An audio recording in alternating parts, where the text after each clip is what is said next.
Hey everyone, today I'm going to go beyond the regular just root, third, and fifth triads that we've been working with. We can add extensions and then go beyond the fifth and add a seventh, ninth, whatever. We can also suspend notes, omit notes, things like that. And so that's how we can dress up a chord, make it sound a little bit more, I don't know, a little spicier or whatever. Also, we want to make sure that we're not just integrating those types of embellishments for the sake of doing it. In today's example, we'll be looking at the song God I Look to You by Bethel. It's an older song, but I think it's a really good example of how you can integrate the sevenths, suspensions, things like that, and they're actually part of the lead line or the melody line. You've got to make sure you have a good understanding of scales and intervals.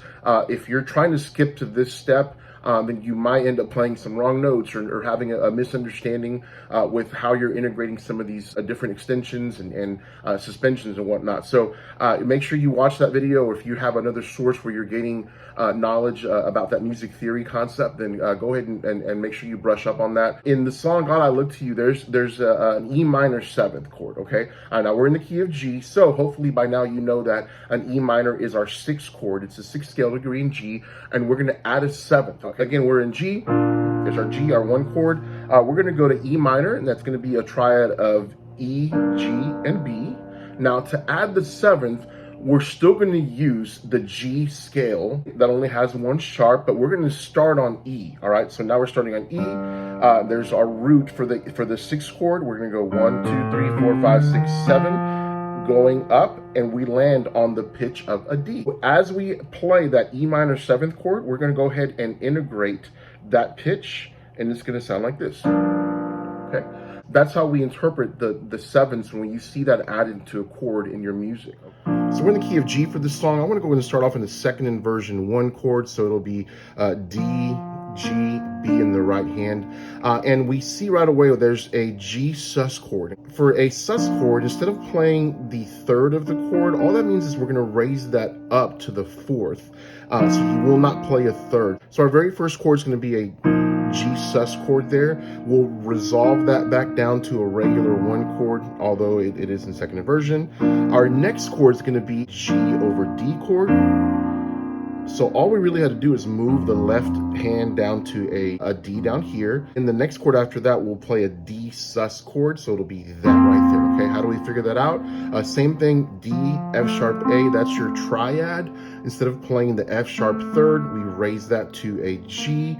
Make sure you're using the scale of the key that you're in, so you won't play a G sharp or anything like that, okay? It'll be a G instead of an F sharp.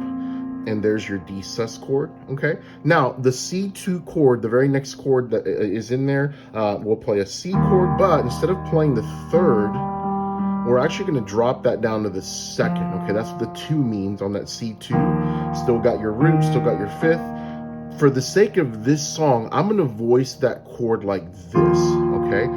And so I'm playing the 2 here, there's my fifth, and I'm actually gonna play that D up here as well, because that's the lead line, okay? So C2. And the very next chord is an E minor seventh chord, okay? Hopefully by now we know that the E minor is our sixth chord. We play that E, G, B. That's our root, third, fifth.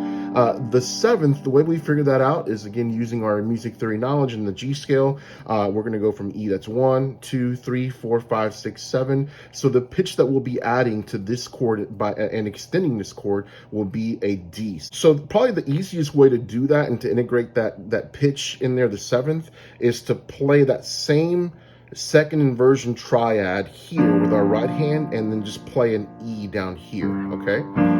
And there's our root, our third, fifth, and our seventh. And we've already played this voicing earlier. And the very last chord in that little segment is a D sus, which we've also played as well, okay?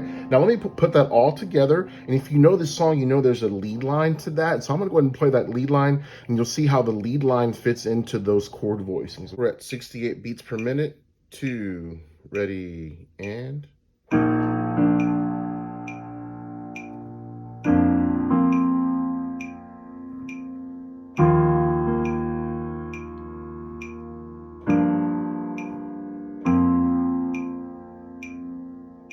So there you go. That's how you work through those chord progressions and interpret those chord markings. You just got to make sure you're always using the scale for the original key that you're in. Even if you're on a 4 chord, use the scale for the 1 chord. I should note that my kids have gotten into this room where I have the keyboard in. I think they plucked around and changed the key. So I was actually transposed. So even though I was in playing in G, I was like in B flat or something. So I apologize for that. But, hey, get good at playing in B flat, if you're following along. And so I do want to make one additional comment here about this song. The chorus and the bridge of God I Look to You has such a pretty contour to the melody.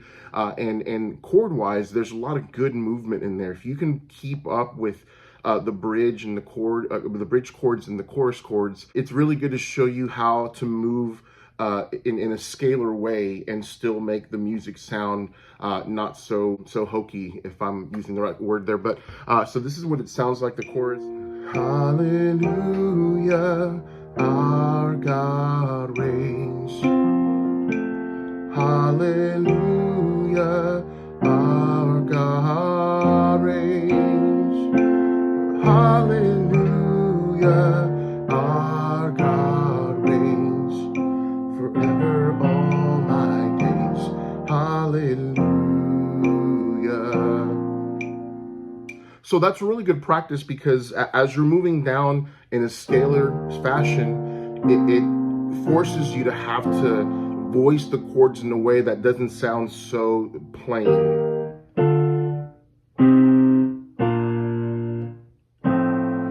That would be just moving down, everything's moving down by step, and that's just not going to work. It doesn't sound very pretty, so you really have to kind of revoice the chords.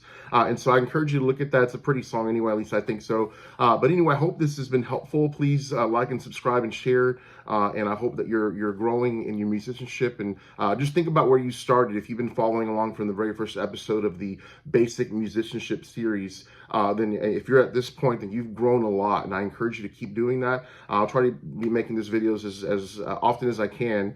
But obviously with kids and work and everything, it doesn't always come so easily. But I hope this is blessing you, and keep plugging along, all right? Thanks. Bye-bye.